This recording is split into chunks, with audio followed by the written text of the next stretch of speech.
Artists always put that other spin. You've got your lifestyle and your caravans themselves, but sometimes artists can make us see things in a different way, can throw an even more interesting perspective on what is already a beautiful life. So most sincere thanks to each and every one of you for being here. I'm so glad that the weather has settled. It's going to be absolutely magnificent for the next 2 days. On behalf of the Centenary of Canberra, thank you very, very sincerely, and have a wonderful, wonderful weekend. Thank you.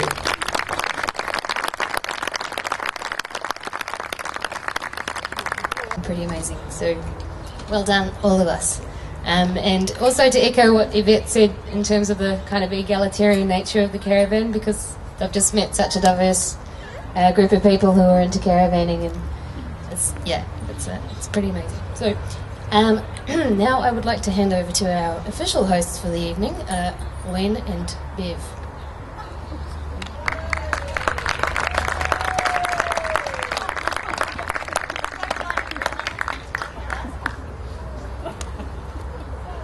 Good evening, ladies and gentlemen. How are you all this evening? I'm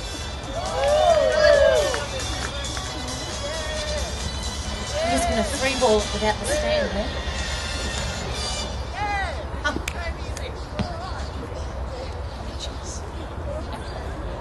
Ladies and gentlemen, welcome to the National Treasure and Leisure Park. My name is Len, and this is my beautiful wife, Bev. Isn't she beautiful? Hey?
And on one hand, people go. G'day, g'day.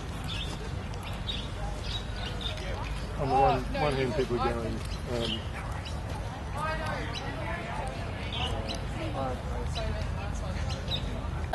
What? Are we moving or still? You're moving. Oh, moving pictures.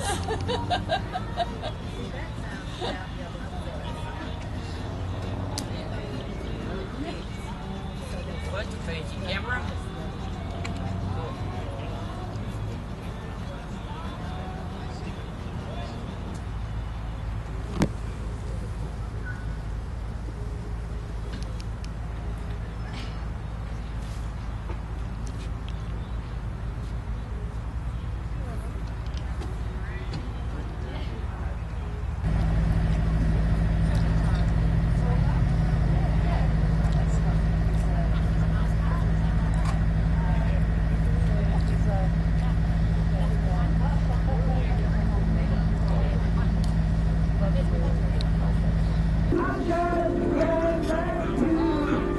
So what do you do with these babies? I just...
About a caravan and what these people are building. They were making them in ply at that time, and I remember seeing him with this round shape which was one side of the caravan, and of course what had happened was he'd made two sides the same, so we thought that was pretty funny. I remember that. So that was the start, my earliest memory of him starting John making caravans. He started off in that small way of building a few caravans, got bigger and bigger and bigger, and I remember going to a factory they had somewhere down on the Parramatta River, silver water factory, that's where it was, and they showed me to it, and I was amazed at how huge it was for such an operation. Well, the name came about because my father's name is Millard, that's his Christian name, Millard, but they thought to make it easier for, you know, the Australians with the name, they'd call it Millard, put the ARD in it. They created a good product, and they created an outstanding dealer network. And that just grew and grew and grew at a time when Australia embraced caravans. And they said, this is the perfect way to go on a holiday for a family. They soon found that the factory they had at Smithfield was too small. So they bought another block of land at Smithfield into which they put all their built caravans. And that means they now had 10 acres, 5 acres for construction, 5 acres for storage of caravans. And it was just amazing to see the number of vans that would come through every day to be picked up and carted off to different places all around Australia. I can remember one day, in the height of the boom of caravans, we built 74 caravans in one day. Now that was just amazing. I mean, if you can imagine standing at 6:30 in the morning and looking at a raw chassis being built, and at 4:30 in the afternoon that chassis was a complete caravan.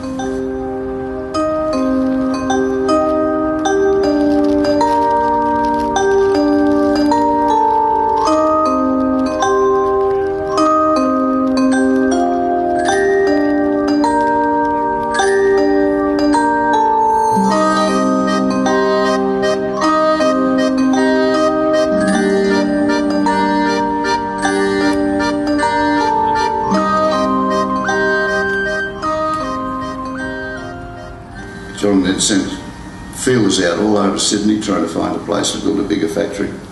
They carry up to 25 acres at Campbelltown.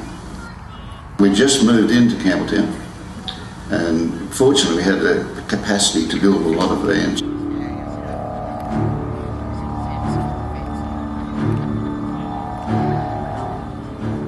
And the government called us up and they said, can you supply vans? Because poor people in Darwin had no vans, nowhere to live. And we supplied vans that went up there by train, they went up there by ship. We put a lot on a ship that went up there, and they went up there by truck.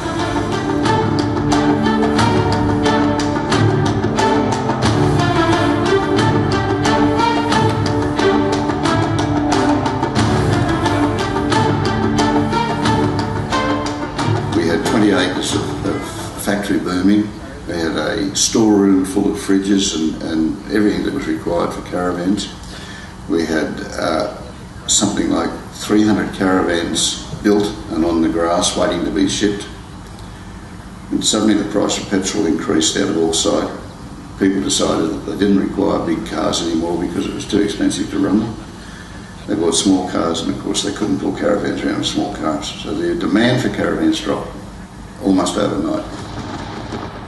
The company's property was hit by a massive hailstorm. We had 350 caravans out in the hail. Now caravans are built of aluminium. The hail dents aluminium, you cannot panel beat it. So you've got to rip out all the aluminium off and build them again. So we're stuck with, we've got a problem with finance, we've got a problem with excess stocks, we've got a problem with 350 caravans that have to be rebuilt. The day that John Darlington called me up and said, we've got a buyer for Millard, we've got a white knight who's going to come in and buy everything, take the whole, because the big problem John had concern was the employees. He was worried about what was going to happen to these guys.